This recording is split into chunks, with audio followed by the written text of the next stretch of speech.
Hello and welcome to Big Picture. I am Vishal Dahiya and today we will talk about the AFSPA. The Armed Forces Special Powers Act, commonly known as AFSPA, came into force decades ago in the context of increasing violence in the northeastern states. Passed in 1958 for Northeast and in 1990 for Jammu and Kashmir, the law gives armed forces necessary powers to control disturbed areas which are designated by the government. Under the provisions of the AFSPA, armed forces are empowered with immunity from being prosecuted to open fire, enter and search without warrant and arrest any person who has committed a cognizable offence. As of now, this act is in force in Jammu and Kashmir, Assam, Nagaland and some parts of Arunachal Pradesh and Manipur. AFSPA has been repealed from areas where insurgencies have subsided, such as Tripura in 2015, Meghalaya in 2018, and recently some parts of Arunachal Pradesh as well. So for more on this, we are joined by a distinguished panel of guests today. Let me start by introducing them to you, beginning with retired Lieutenant General Vinod Bhatia, former Director General of Military Operations. And we also have with us Mr. Alok Bansal, the Director of India Foundation. And we are also joined by Mr. Deepak Diwan, senior journalist who keeps a tab on what is happening in the northeastern region of the country. Let me begin with you, General Bhatia. And for the sake of our viewers, for us to try and understand more in detail, I have given a brief introduction. But what exactly is AFSPA? When we talk about special powers to the armed forces, how does it operate? Let me try and put it in the correct content and context both. You see, when the armed forces are called in to operate, in an area where it's in the public order domain. It's a law and order is with the police forces. But when the situation is more violent and there are insurgencies or terrorism, which is the public order domain, then the armed forces are called in by the center to operate out there and to quell the violence levels and to bring them to subcritical levels. Now, how do the armed forces operate out there? Now, AFSPA is an enabling act. It enables the armed forces to carry out certain operations basically when the violence levels are being very high and terrorism being abetted from outside or from within also. Like we see in the low LWE area, the armed force is not operating, but the CAP is operating out there. So whenever you operate in a violence area, if you're not protected by law, you're not enabled by law, you have no legal provisions to operate, how do you expect the armed forces and the army to operate? So that is actually basically the context. It started in 1958. It has been in vogue in most of the places wherever the violence levels have risen, including in Punjab. In Punjab, the AFSPA of nearly 14 years, till 1997. So it is not only Kashmir or the northeast states. And as and when the situation gets better, the AFSPA repealed out there and the Disturbed Area Act is not, it's also withdrawn from there. And then the army is not deployed out there, basically. So what has now happened is, there is a lot of misunderstanding about the, it is called a draconian law. It is not a draconian law, it's an enabling law. Enabling the security forces who are not there of their own accord, but in orders of the center, at the request of the state government. Basically, the state government has requested the center to come and intervene because the law and order situation has gone to the public order domain. So the armed forces deployed out there, the army especially is deployed out there, and they have to operate under certain legal provisions. And this is what the legal provisions are all about, the Armed Forces Special Powers Act as they call. It is a misconception that it's a draconian act, it gives sweeping powers to the army. It is not so. And let me assure you, the Indian Army world over is known for using minimum force. We never use anything more than small arms, unlike many other armies in the world over, including China, US, Pakistan, whatever you may say. And we have minimum collateral damage and zero tolerance to all human rights. So this is the underlying thing. And I would like the viewers to be very clear about it once again, at the cost of repetition, at the cost of reiteration, that please understand the Armed Forces Special Powers Act prior to speaking about it.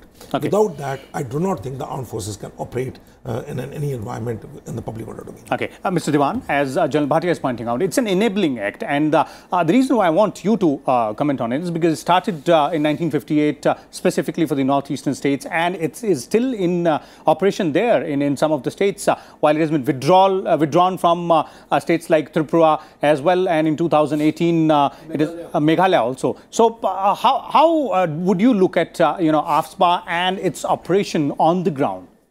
See, AFSPA came into existence in the year 1958 when insurgency in Nagaland broke out. See, Nagaland, all of a sudden, there was a movement on, declared war with India, and they announced that we are independent.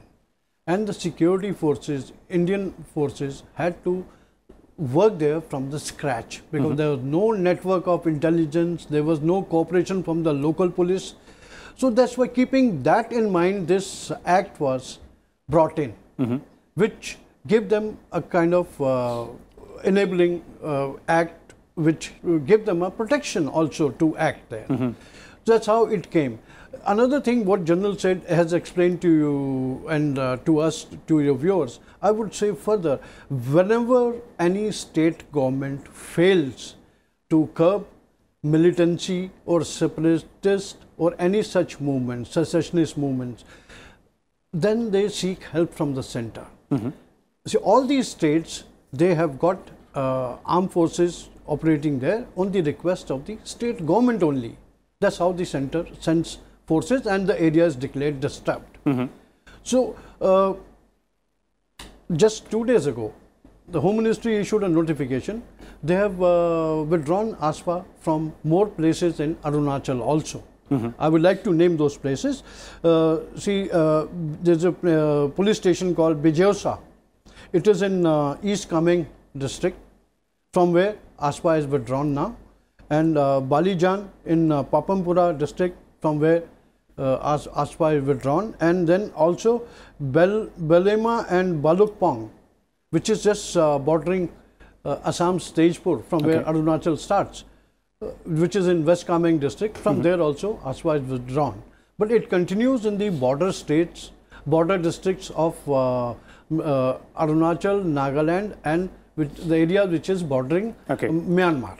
So basically what you're saying is a periodical review is also done, whether or not to continue with the AFSPA in certain areas, or it can be withdrawn or to be imposed in new areas. See, it purely depends on the situation in these areas. If they are under control, there's no need of AFSPA. And based on the request from the state government, or maybe the analysis of the centre as well. Let's bring in Mr. Bansal. Mr. Bansal, as has been explained, the way AFSPA operates, and the northeastern region has been explained by Mr. Dewan, but more focus is on the state of Jammu and Kashmir as well. We've seen statements in the recent past also on how AFSPA can be done away with in parts and bits maybe.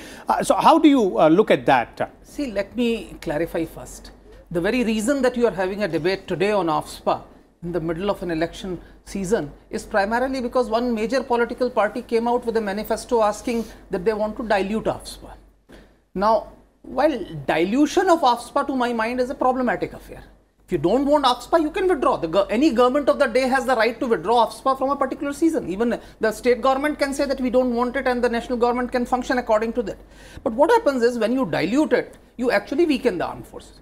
What is even more problematic is that the statement that's been used, it says that amend the Armed Forces Special Power Act 1958 in order to strike a balance between the powers of the security forces and the human rights of the citizens, and to remove immunity for enforced disappearance, sexual violence and torture, thereby implying that these sort of activities are happening, which is not the case. The fact is that when you make this sort of a statement, you are actually demoralizing the armed forces by saying that you presume that this sort of activities have been going on right now. So you need a change.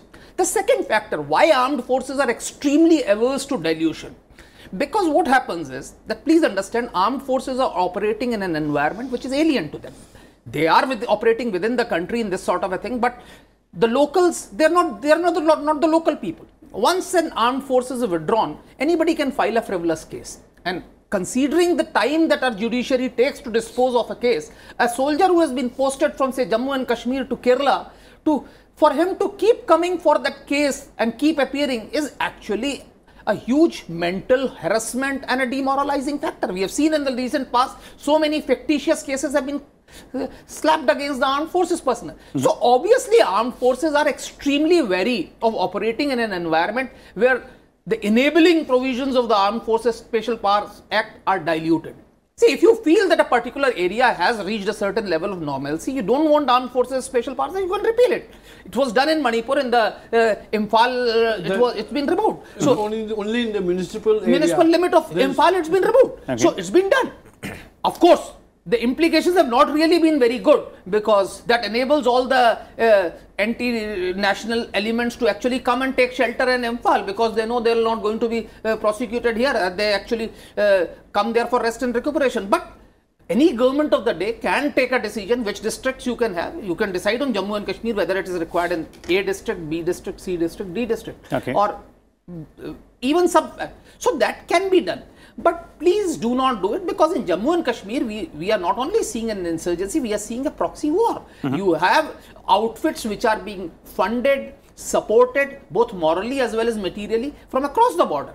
There are outfits which are closely aligned with global terror outfits. So it's a very, very serious issue. Now, to give support to such outfits by proxy or something, people can keep saying that AFSPA needs to be diluted, but the fact of the matter is that without the AFSPA, the armed forces would not have functioned there. And if the armed forces would not have functioned in Jammu and Kashmir, we would have had a very, very tough time. Same goes for Northeast. Okay, let's bring in General Bhatia here. General Bhatia, would you also agree with what Mr. Bansal is saying? The dilution of AFSPA is not the solution. If at all the government of the day, whichever government it is, believes that it wants to go ahead and take out a particular area from under the AFSPA provisions, it can do so, or maybe impose AFSPA in new areas as well. But dilution is not the way out. Is that something which you agree with? No, I'm in total agreement with my friend Alok Bansal out here. You see, let me tell you what Manipur, he spoke about Manipur. After the Manorama Devi incident, 38 square kilometers of the Imphal municipality area was declared, was taken on the Disturbed Area Act, and the AFSPA moved out there.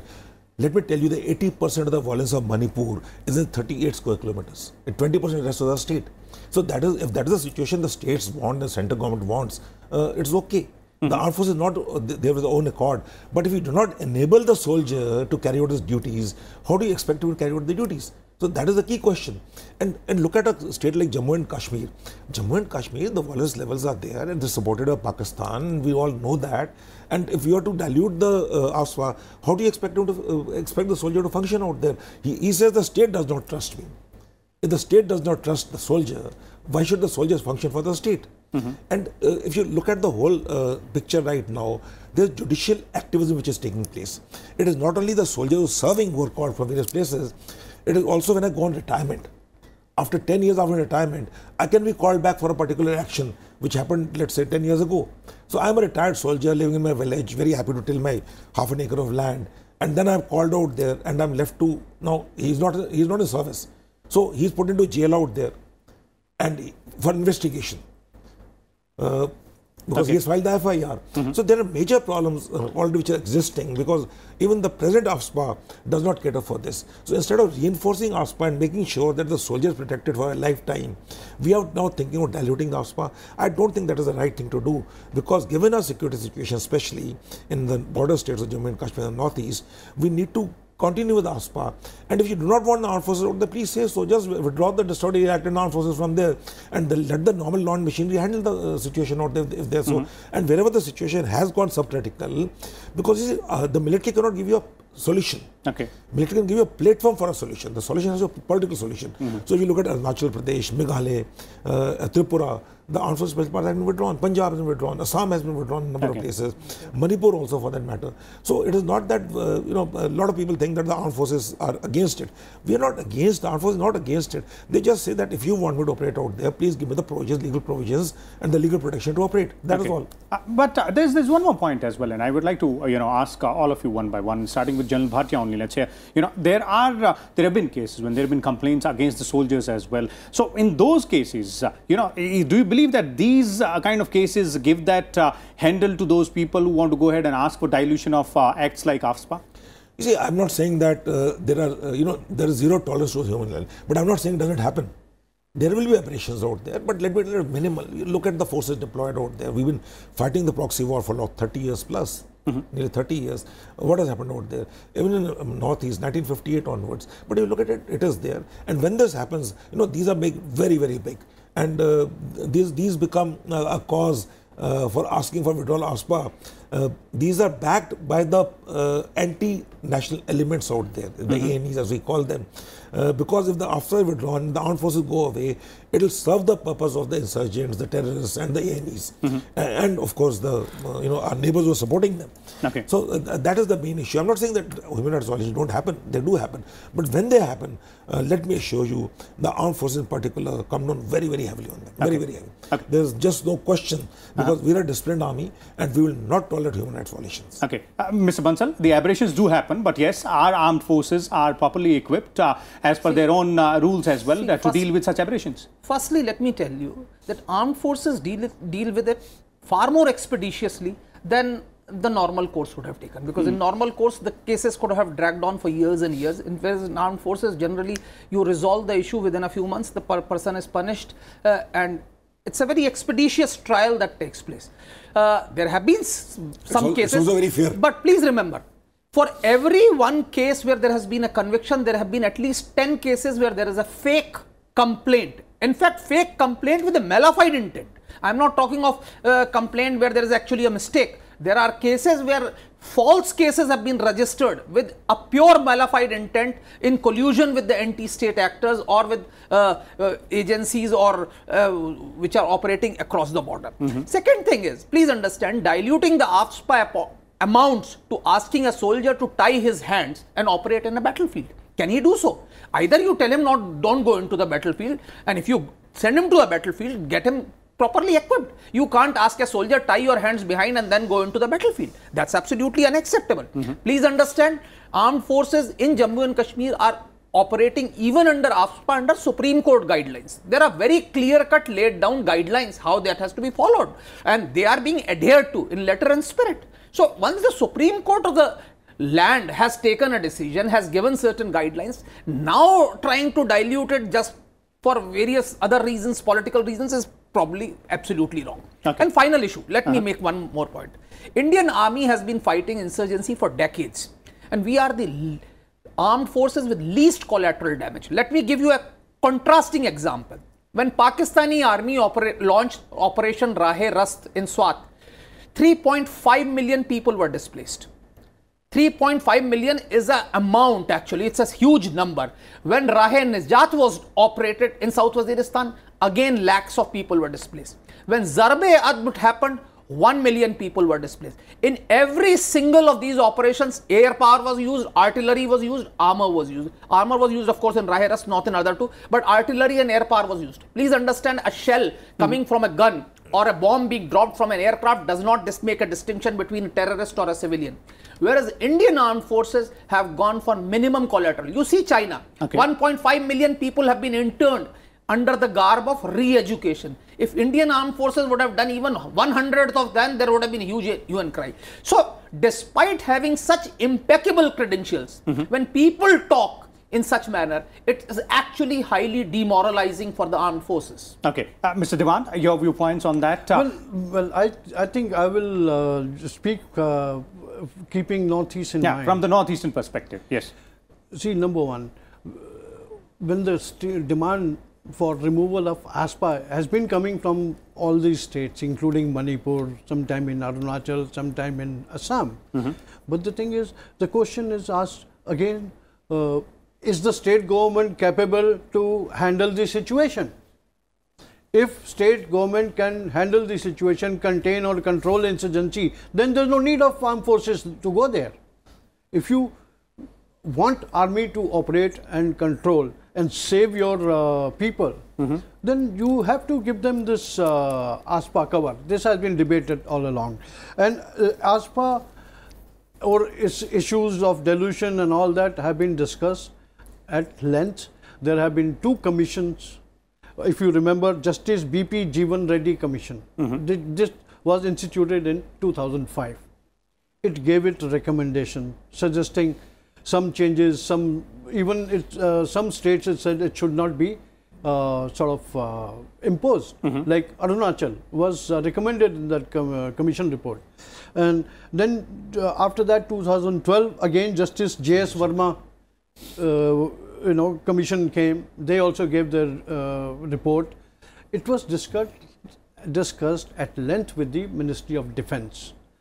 I think the Ministry of Home Affairs and Defence later agreed that it should continue to stay, but we have to implement do's and don'ts more seriously. Okay. So with do's and don'ts also came from Supreme Court, which on the ground level has to be implemented. And another thing which was done, we introduced joint command, unified command, commands. And for that, Chief Minister was made the head of the unified command. Under him or her, the army security forces all used to operate, and they were answerable to him. So they gave control of army also to the Chief Minister in the operation. Okay, so there have been steps in place, there have been guidelines in place as well as to how AFSPA will work on the ground, and all of you put across your points. Now we're final comments from you, General Bhatia, in the way.